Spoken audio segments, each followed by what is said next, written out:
सभी छात्रों को जोहार करता हूं। झारखंड पुलिस 4/2015 का जो मामला है, सुप्रीम कोर्ट में केसेस चल रहे हैं और 6-6 केसेस जो हैं एक वैकेंसी को लेके चल रहे हैं। और मैं यही कहना चाहूँगा कि अभी का टाइम जो है वो काफ़ी क्रिटिकल है उन सभी छात्रों के लिए जो विज्ञापन संख्या 4/2015 झारखंड पुलिस का जो केस अभी चल रहा है सुप्रीम कोर्ट में, उनसे प्रभावित हैं। वो इसलिए क्योंकि आप लोग देख रहे होंगे कि न्यू वैकेंसी में जो है, न्यू वैकेंसी जो अभी आया है 23-24 के लिए, उसमें बैकलॉग की कुछ सीटें होती हैं। बैकलॉग की कुछ सीटें जो है, यो बैकलॉग का मतलब क्या होता है? बैकलॉग का मतलब ये है कि जो पुरानी वैकेंसी में है, दैट मीन्स आपकी वैकेंसी 4/2015 में जो सीटें खाली रह गई, उसको न्यू वैकेंसी में बैकलॉग के रूप में निकाला गया। यहाँ पे 1100 प्लस सीट जो है वो बैकलॉग में अभी निकाला गया है, लेकिन आप ये बोल रहे होंगे कि सीटें तो लगभग 2500 के आसपास खाली है। तो देखिए, अभी जो डीजीपी के करंट अपडेट का मैं बात करूं तो अभी और वैकेंसीज आने वाली है और उसमें भी बैकलॉग की सीट रहेगी और करीब करीब 1100 वैकेंसी बैकलॉग में वहाँ भी रहेगा। तो कुल मिलाकर उतना वैकेंसीज हो गया जितना आपके वैकेंसी में सीट को खाली रखा गया था। तो बैकलॉग का मतलब यहाँ पे आपको क्लियर हो गया होगा। यहाँ मैं बैकलॉग के बारे में आपको जानकारी देने तो नहीं आया हूँ।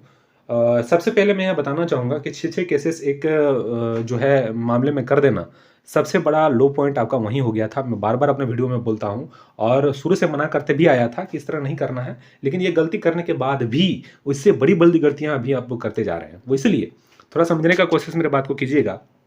उसके बाद आप जो कर रहे हैं उस पर आपको खुद निर्णय लेना है कि आप सही कर रहे हैं या गलत कर रहे हैं।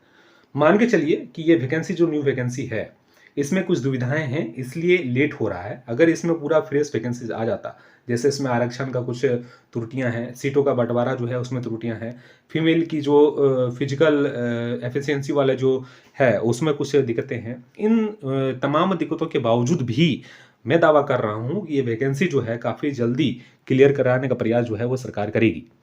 आपको सचेत होने का जरूरत है। अगर आप इतने दिन से मेहनत कर रहे हैं, 2015 की वैकेंसी है और अगर आप अभी तक सुप्रीम कोर्ट में केसेस 6 केसेस लेके बैठे हुए हैं, तो आपका मकसद मैं जान पा रहा हूं कि जीत ही होगा।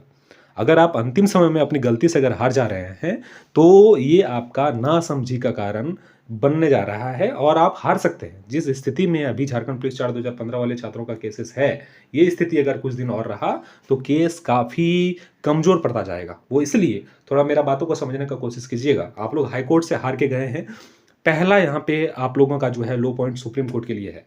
दूसरा जो है, मैं फीमेल सीट की बात करूं तो फीमेल सीट लेना इतना आसान नहीं है। मैं मानता हूं कि सुप्रीम कोर्ट से इस तरह के जजमेंट आए हुए हैं, लेकिन उसमें भी मजबूती के साथ लड़ने की जरूरत है, क्योंकि ये नंबर ऑफ जो है सीट्स काफ़ी ज़्यादा है और इस पर कोई भी अगर निर्णय सुप्रीम कोर्ट देगी तो वो पूरा इंडिया पे लागू होगा। तो इस पर सोच समझ के विचार किया जाएगा और इस तरह के मामले में जो है आपके वकील का ठीक रहना बहुत जरूरी है। और आप लोग जो है इस केस में सबसे बड़ा गलती यही कर रहे हैं कि अपना अपना केस करके जपते रहना कि मेरा केस है, मेरा केस है। एक चीज सोच के देखिएगा, मंजिल आप लोग का एक ही है कि झारखंड पुलिस में ज्वाइनिंग करना। कोई भी केस अगर जीतेगा, मैं मानता हूं, एग्जाम्पल के तौर पर मैं मेहताब खान के केस को ले रहा हूं, तो मेहताब का खान जो है, मेहताब खान, उनका केस को अगर सुप्रीम कोर्ट में फर्स्ट हियरिंग के लिए मिलता है, मेन कोर्ट में, उसमें अगर उस केस को जीत मिलती है तो आपको क्या लगता है कि आपके केस को वहां पे कंसिडर नहीं किया जाएगा? इजीली किया जाएगा। उस केस से जितने भी प्रभावित छात्र हैं सबको वहां पे मौका दिया जाएगा। लेकिन छात्रों के बीच ये दुविधाएं आके उत्पन्न हो गई है कि मेरा केस को जाके वहां पे सुप्रीम कोर्ट में बहस के लिए सबसे पहले ले जाना है। वो इसलिए, मैं रीजन बता दे रहा हूं, वो इसलिए क्योंकि उन छात्रों का नंबर कम है। और सबसे पहले मैं यह क्लियर कर देना चाहता हूं कि जिस दिन सुप्रीम कोर्ट से आप डिग्री लेके आओगे, मैं गारंटी देता हूं कि सभी छात्रों का वहां पे सिलेक्शन होगा। अगर पिटिशनर के मन में यह भी चल रहा है कि मैं पिटिशनर हूं तो सबसे पहले मैं खर्चा पैसा किया हूं तो मेरा होना चाहिए, तो देखिए, इसमें केस जीतने के बाद आपके वकील खुद वहां पे एक पॉइंट जोड़ते हैं कि मेरे जो सुप्रीम कोर्ट आए हुए छात्र हैं उसको सबसे पहले जगह दिया जाए। तो ये चीजें ऑलरेडी वहां पे होगी। इसके लिए आपको परेशान नहीं होना है। आप जितने भी पिटिशनर हैं सबसे पहले अपने ये दिमाग में निकाल दीजिए कि मेरे केस में सबसे पहले बहस होना चाहिए। वो इसलिए क्योंकि अगर मेरे केस में बहस होगा तो मेरे केस को जीत मिलेगी और उस स्थिति में जो है सोनी कुमारी के तर्ज पर मेरा नौकरी पक्का है। सो मेरा कितना भी कम नंबर है। तो देखिए भाई, ये आपका गलत फहमी है। इस तरह के निर्णय कभी भी सुप्रीम कोर्ट से नहीं देते हैं। अगर इस तरह का निर्णय सुप्रीम कोर्ट से दिया जाना होता तो झारखंड में बच्चे एग्जाम देकर डायरेक्ट सुप्रीम कोर्ट जाते और कुछ ना कुछ मामला लेके केस कर देते, फिर तो नौकरी पक्का था। आप थोड़ा अपना देहाती बुद्धि भी लगा के देखने का कोशिश थोड़ा कीजिएगा। मैं क्या बोलना चाह रहा हूँ, इसको समझने का कोशिश कीजिएगा। मैं जान पा रहा हूँ कि आपके मन में यही चलता है कि मेरा नंबर कम है, मैं अपने केस को लेके जाऊँगा, सोनी कुमारी की तर्ज पे मुझे दिया जाएगा। सोनी कुमारी का मामला काफ़ी डिफरेंट है आपके मामले से। आप केस को नहीं पढ़े हैं, मैंने पढ़ा है उस केस को, काफ़ी डिफरेंट है, उस तर्ज पे आपको नौकरी कभी नहीं मिल सकती है। तो ये दिमाग में आप सबसे पहले निकाल दीजिए कि मेरे केस पे ही बहस होगा, मेरे केस से ही जो है झारखंड पुलिस की जीत होगी, उसके बाद मेरा सिलेक्शन होगा, उसके बाद सभी छात्रों का सिलेक्शन होगा। ये गलतफ़हमी है। इस तरह से होगा क्या, मैं आपको बता देता हूँ। फिर आप केस को हाई कोर्ट वाला स्थिति सुप्रीम कोर्ट में भी कर दिया जाएगा और उस टाइम आप कहीं के नहीं रह जाओगे, अपना केस जपते रह जाओगे। इसीलिए जो सर्वसम्मति से निर्णय लिया गया है, मैं उतना मीटिंग में एक्टिव नहीं हूँ, तो मुझे उतना पता नहीं है। आप लोग अधिकतर छात्र एक्टिव होंगे, तो जो सार्वजनिक रूप से मीटिंग में निर्णय लिया गया है, उस पे आप लोग फोकस करने का कोशिश करेंगे। कोई भी जो भी केस, मैं शुरू से बोलता आ रहा हूँ, जो भी केस आगे जाएगा, और मेरा कोई भी वीडियो उठा के देख लीजिए, जो भी केस आगे जाता है उसका मैं हमेशा सपोर्ट करता हूँ। और आपको भी चाहिए कि उस हिसाब से आप भी सपोर्ट करें, और जो भी प्रक्रियाएं छात्रों के द्वारा, छात्र लीडरों के द्वारा करा जा रहा है, और बहुत सारे छात्र हैं, मैं मेहताब खान को अच्छे ढंग से जानता हूं, जो केसेस की जानकारी काफ़ी अच्छे ढंग से रखते हैं, और उनके सहयोगी बिक्की जो है वो भी काफ़ी बढ़ चढ़ कर हाँ इसमें हिस्सा ले रहे हैं। तो जहाँ पे आपको लगता है कि इस ढंग से काम करना चाहिए, उसको सहयोग करना आपकी जिम्मेदारी बनता है। मैं ये नहीं बोल रहा हूँ कि आप खर्चा किए हैं तो आपका सिलेक्शन नहीं हो, या आपका कम नंबर है तो आपका सिलेक्शन नहीं हो। मैं हरगिज़ ये नहीं चाहता, क्योंकि आप अगर 2017 से अभी तक इंतज़ार कर रहे हैं, 8 साल तक इंतज़ार कर रहे हैं, तो आपके भी ज़हन में कहीं न कहीं ये बात होगी कि मेरा भी सिलेक्शन वहाँ पे हो। लेकिन अगर ये ज़हन में है, उसके बाद अगर आप चाह रहे हैं कि इस तरह से स्थिति पैदा कर दें कि केस हार जाएँ, और उसमें होगा कुछ नहीं, आप भी हारेंगे। और केस अगर एक हार जाइएगा, तो मैं साफ तौर पर बोलूँ कि किसी को डिग्री नहीं मिलने वाला है, और सभी केस को लगातार जो है वो ये कह के खारिज कर दिया जाएगा कि इस तरह का मामला को सुप्रीम कोर्ट से खारिज किया जाता है, इसलिए इससे प्रभावित जितने भी छात्र हैं सबको खारिज किया जाता है। इसीलिए मैं हमेशा बोलने का कोशिश कर रहा हूँ कि जो भी मेन कोर्ट में केस लग रहा है, जो भी सरकार जिस केस में अपेयर हो रही है, उसको सही ढंग से करना है। एक बात और यहाँ पे निकल कर आ रहा है कि स्टे ऑर्डर लगवाना है, तो ये काफ़ी ज़रूरी है। मैं आपको बता रहा हूँ कि जैसे ही प्रक्रियाएँ अभी तेज़ होगी, जिस तरह से 4 साढ़े 4 हज़ार 5 हज़ार के आसपास जो वैकेंसी डीजीपी सर ने कहा कि वो वैकेंसीज़ ऐड होने वाला है, तो वो वैकेंसी जैसे ही ऐड हो जाएगी, ये प्रक्रियाएँ काफ़ी स्पीड से जो है वो चलेगी। वो इसलिए क्योंकि गृह विभाग के द्वारा एक्साइज़ कांस्टेबल के लिए रनिंग अपडेट जो है वो बहुत जल्द आपको मिल जाएगा कि इस डेट से जो है वो रनिंग होने वाला है। इसके बाद यहाँ एक्साइज़ के रनिंग के बाद आप ही का रनिंग होना है, जो न्यू वैकेंसीज़ वाले हैं उसका रनिंग होना है। तो उस टाइम आप कहाँ जाइएगा? सरकार डायरेक्ट बोल देगी, जिस तरह से मैं हमेशा बोलता आया हूँ कि एसएससी जीडी दिल्ली का मामला जो है अभी भी सुप्रीम कोर्ट में चल रहा है, आप पता कर सकते हैं। 2018 की वैकेंसी है, 5000 सीट पे जो है वो दिल्ली हाई कोर्ट ने आदेश दे दिया एसएससी को कि आप इसको ज्वाइनिंग कराइए। एसएससी ने सिर्फ ये कह के टाल दिया कि इस लड़के का ज्वाइनिंग मैं करा देता, लेकिन इस वैकेंसी को मैंने कैरी फॉरवर्ड कर दिया, और उस वैकेंसी में जो है दैट मीन्स 2020 की वैकेंसी जो मैंने निकाला उसमें छात्र ज्वाइन कर चुके हैं, और ये बोल के खारिज कर दिया, तो बच्चों को सुप्रीम कोर्ट जाना पड़ गया है। और वहाँ पे क्या हश्र होगा ये आप अच्छे से जानते हैं। इसीलिए मैं कह रहा हूँ कि ये वैकेंसी अगर एक बार आगे निकल गई तो उसके बाद आप कुछ नहीं कर सकते। इसलिए स्टे ऑर्डर कैसे लगवाना है वो मैं पहले ही वीडियो में बता चुका हूँ। बाकी स्टे ऑर्डर लगने के बाद एक चीज़ें होगी कि आपकी प्रक्रिया यहाँ तेज हो सकती है, तो इसलिए मौका का फ़ायदा आपको उठाना चाहिए। वो इसलिए क्योंकि स्टे ऑर्डर ऐसे नहीं लगता, सरकार को आदेश देगी सुप्रीम कोर्ट कि आप 2 दिन के लिए जो है वो बहस के लिए आइए। बहस वहाँ पे इस मामले पे होगा कि स्टे लगाया जाना चाहिए या नहीं लगाना चाहिए। तो वहाँ पे जो है काउंटर वगैरह की प्रक्रियाएं काफ़ी तेज हो जाएगी, और हो ना हो सुप्रीम कोर्ट से इस निर्णय को और आगे तेजी से बढ़ाकर इसका फाइनल सुनवाई कर दिया जाए। क्योंकि इस तरह का मामला जब पता चल जाएगा तो अगर उसको लगेगा कि बहस जरूरी है, तो आगे की जो है वो बहस के लिए डेट जारी कर सकती है, और वहाँ पे जो है आपका मामला सॉर्ट आउट हो सकता है। लेकिन आपकी गलती, आपके माइंड में ये पता नहीं कैसा सोच है कि अगर मेरा केस जाएगा तो ही जो है मेरा सिलेक्शन होगा। ऐसा कभी नहीं है। अगर आप सबसे ज़्यादा नंबर लाए हुए हैं, अगर आपका केस जाता है और वहाँ जीत जाते हैं, अगर उसके बाद भी अगर मेरिट में कुछ प्रॉब्लम है तो आप बाहर कर दिए जाओगे। ऐसा नहीं है कि आप केस लेके अगर जाते हैं सुप्रीम कोर्ट तो आप ही के वहाँ पे ज्वाइनिंग हो जाएगा, ऐसा बिल्कुल भी नहीं है। ये आप अपने दिमाग से निकाल दें। हाँ, लेकिन मैं आपको एक ज़रूर भरोसा दिलाता हूँ कि जितने भी छात्र इससे जुड़े हुए हैं, कोई भी इससे जो है प्रभावित नहीं होगा, सभी को ये लाभान्वित होंगे। इसकी गारंटी है, क्योंकि छात्रों की संख्या बहुत कम है। अगर आप सीट जो है 2500 सीट अगर आ जाता है, फीमेल वाला पूरे सीट अगर मिल जाते हैं आपको, तो आपकी 100% जो है वो नौकरी पक्की है। यहाँ पे आपको एक चीज़ पर फोकस करने का अभी ज़रूरत है, वो है किसी तरह से जो है कोई भी केस को आगे बढ़ाकर उस पे सुनवाई करवाना। अभी सबसे पहले स्टे ऑर्डर को लगवाना, उसके बाद जो है उस पे बहस की प्रक्रियाएँ तेज़ करवाना। अभी यहाँ बिल्कुल भी नहीं देखना है कि मेरा केस, आपका केस। एक समय ऐसा आपको पता चल जाएगा कि सभी केस को उड़ा दिया गया और जैसे ही वैकेंसी क्लियर हो जाएगी, आपके केस का जो है प्रभाव, आपका केस का वज़न जो है वो कम हो जाएगा। क्योंकि आप भी नहीं देख पाओगे, कहाँ से देखोगे? अगर मान लीजिए 2024 की वैकेंसी जो न्यू वाली आई हुई है, उसमें छात्र ज्वाइन कर जाएँगे, उसके बाद आप क्या आप लग रहा है आप इस पे लगोगे? क्योंकि आपको खुद पता होगा कि ये केस कमज़ोर हो चुका है। ठीक है? तो मेरी बातें आशा करता हूँ आप समझ गए होंगे। तो जितने भी पिटिशनर हैं, जितने भी छात्र लीडर हैं, मेरा आग्रह यही रहेगा कि उचित कदम जो है आप लोगों ने उठाया है। सर्वसम्मति से जो निर्णय लिया गया है कि जो भी केसेस आगे चलेंगे, उस पे फोकस करना है। ये काफ़ी सराहनीय कदम आप लोगों के द्वारा किया गया है। इसमें कुछ छात्रों के द्वारा एक प्रॉब्लम और भी आ रहा है कि जो भी टैग केसेस हैं, टैग मैटर वाला जो केस है, मान लीजिए किसी केस को जो है किसी अन्य केसेस से जो है, मेन केस जो है मान लेता हूँ किसी उससे टैग किया गया हुआ है, तो ये टैग वाले केसेस जो हैं, ये ऑलरेडी पीछे हैं और इसके जो है कुछ छात्र जो हैं वो परेशान हो रहे हैं कि नहीं मेरे केसेस में जो है सबसे पहले बस होनी है।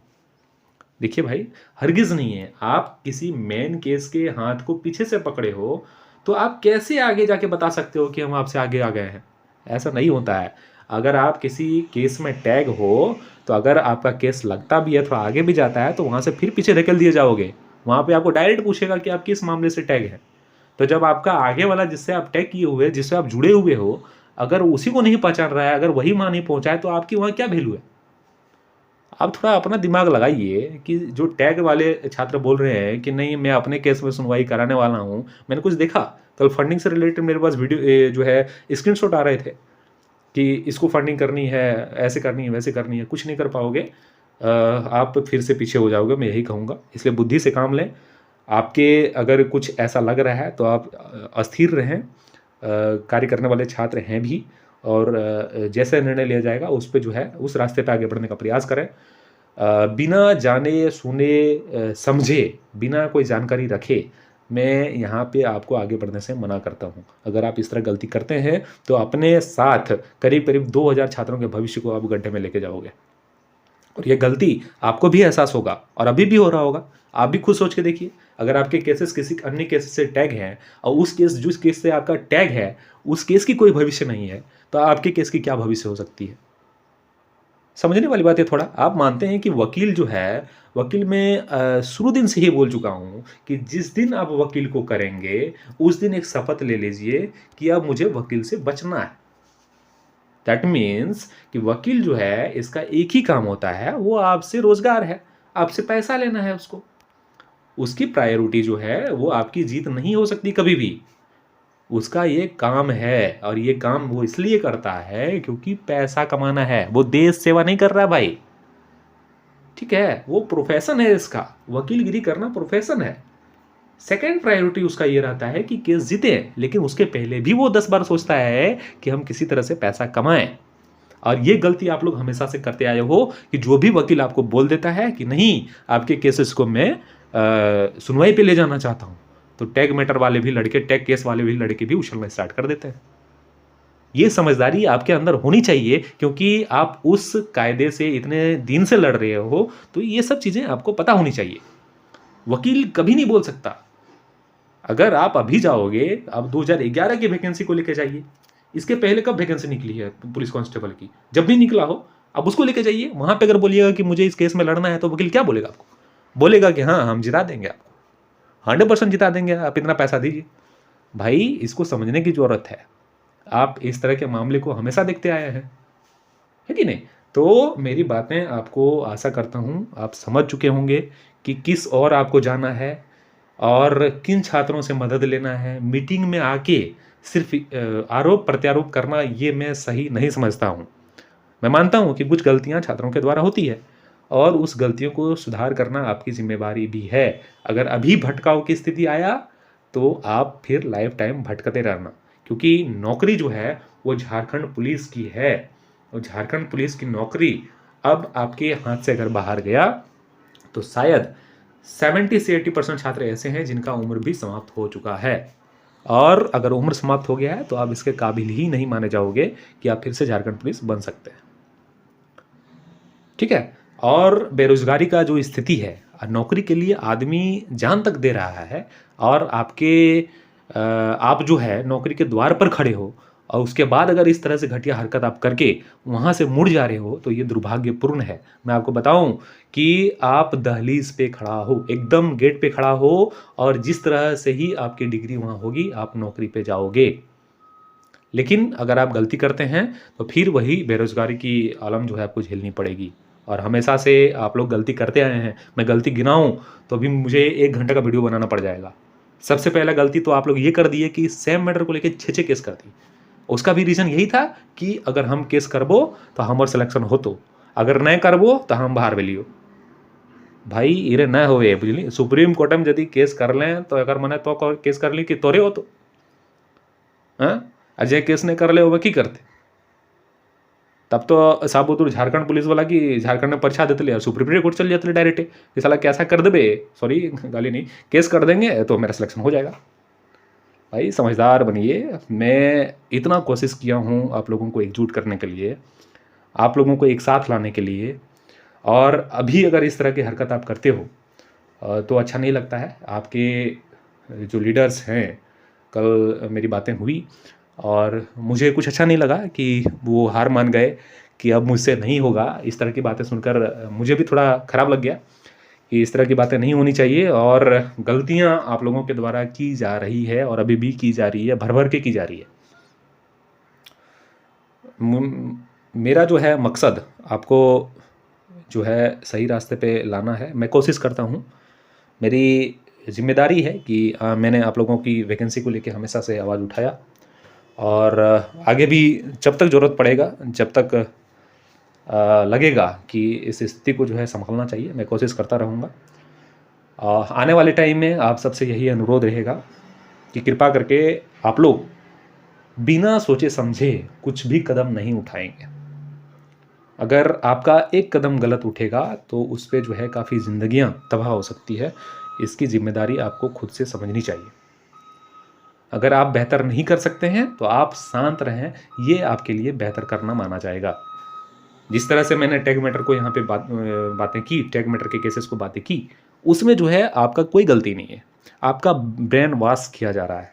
आपके वकील जो कह दे रहे हैं वो आप मान जा रहे हैं। आपको कुछ दिख ही नहीं रहा है आगे पीछे कि क्या हो रहा है। आपको बस एक ही चीज़ दिख रहा है कि वकील कह दिया अब यही होगा। भाई ये सत्यता नहीं है। वकील आपको कुछ भी कहेगा, आप हार जाओगे ना, हार जाओगे जिस दिन, उस दिन भी बोलेगा कि अरे हम तो जितवा दिए थे, केसवा कैसे हार गए। समझे ना?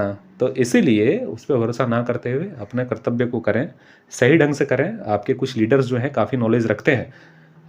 मैं ये नहीं कह रहा हूँ कि 100% नॉलेज रखते हैं, लेकिन हाँ बेहतर नॉलेज रखते हैं कि आपके केस को सही रास्ते पे ले जाके पहुँचा सकते हैं।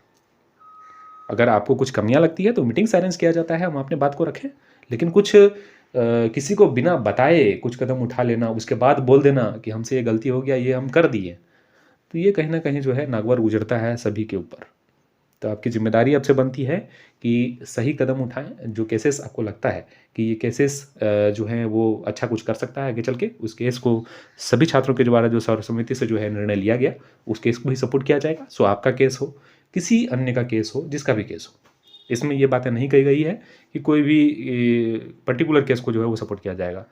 कोई भी केस हो जो आगे है उसको सपोर्ट करा जाएगा और इस पर आपको बढ़ चढ़कर हिस्सा लेने की जरूरत यहाँ पे है। बाकी अगर अन्य कोई अपडेट अगर आपको चाहिए, अन्य कोई जानकारी आपको चाहिए, तो आप बेझिझक कमेंट करके पूछिएगा। मैं आपके कमेंट का जवाब जरूर दूंगा। मैं सभी कमेंट्स का रिप्लाई तो नहीं कर पाता हूं क्योंकि संख्या काफ़ी ज़्यादा हो जाता है, लेकिन आपके जितने भी इस वैकेंसी से रिलेटेड क्वेश्चंस रहेंगे, मैं आपके आंसर कमेंट्स में ही करने का प्रयास यहाँ पे करूँगा। ठीक है। बाकी अगर ये लोगो चाहिए तो आपको अच्छे ढंग से जो है मेहनत करना पड़ेगा। और जेएसएससी की क्या मजाल है कि कुछ कर ले आपके अगेंस्ट, क्योंकि सुप्रीम कोर्ट में केस चल रहा है। सुप्रीम कोर्ट में अगर आपका निर्णय आ जाता है तो जेएसएससी कुछ नहीं कर पाएगी। जेएसएससी को देना है और लिस्ट निकालना है। लिस्ट आपका तैयार है, मैं बता रहा हूँ कि लिस्ट आपका जेएसएससी अभी तक क्लोज नहीं किया है। मैं अपना कुछ दिन पहले का वीडियो में अपडेट दिया था कि आपके लिस्ट अभी भी मेन डेस्कटॉप पे है, और मेन डेस्कटॉप पे रहने का मतलब है कि उसको भी पता है कि ये रिजल्ट हमको देना पड़ेगा। किसी दिन देना पड़े, लेकिन देना पड़ेगा। अब आपकी जिम्मेदारी बनता है कि आप किस तरह से केस को लड़के जीत सकते हैं और किस तरह से रिजल्ट को प्रकाशित करवा सकते हैं जजेस के द्वारा। लेकिन अगर इस तरह से हरकत आप लोग करते हैं, अगर अपने लीडर्स की बातों को नहीं सुनते हैं, तो फिर वो डेस्कटॉप जो मेन डेस्कटॉप में है जहाँ से रिजल्ट को प्रकाशित किया जाता है, वहाँ से फिर हटा दिए जाओगे और फिर कहीं का नहीं रहेगा, क्योंकि न्यू वैकेंसी आ चुकी है। अब नया वाला जो वैकेंसी है वो डेस्कटॉप पे रहेगा, आपकी वैकेंसी वहाँ से खारिज। आशा करता हूँ कि मेरा इतना बताना समझाना आप समझ चुके होंगे। अगर आप भी नहीं समझते हैं तो आपको धन्यवाद। आप जिस केस को आगे लेके बढ़ना चाहते हैं बढ़ें, जिस टेक मैटर वाले केस को लेके बढ़ना चाहते हैं बढ़ें, जिस वकील की बात को सुनना चाहते हैं सुने, और जिस ढंग से आपको कार्य करना है आप करें, आप स्वतंत्र हैं। बाकी मेरी जिम्मेदारी थी कि मैंने इस केस को शुरू से देखा। मुझे गर्व है कि मैंने झारखंड पुलिस के छात्रों को जोड़ा, और इसलिए मेरा फ़र्ज़ भी बनता था कि मैं एक बार आपको जागरूक जरूर कर दूं कि आप कहाँ गलती कर रहे हो, और आशा करता हूं कि मैं उसमें कामयाब भी रहा। अगर आप नहीं समझते हैं तो वे आपकी नैतिक जिम्मेदारी है कि आप इस वैकेंसी को किस हिसाब से और कब तक डुबाना चाहते हैं। बाकी अगर आप समझ गए हैं तो आपका स्वागत है, आप इस लड़ाई में आगे बढ़ चढ़ कर हिस्सा लें। आप सभी का शुक्रिया, धन्यवाद। इस चैनल पर अगर न्यू है तो चैनल को सब्सक्राइब कर लीजिएगा, बेल आइकन को दबा लीजिएगा। फिर से एक बार आपका आभार।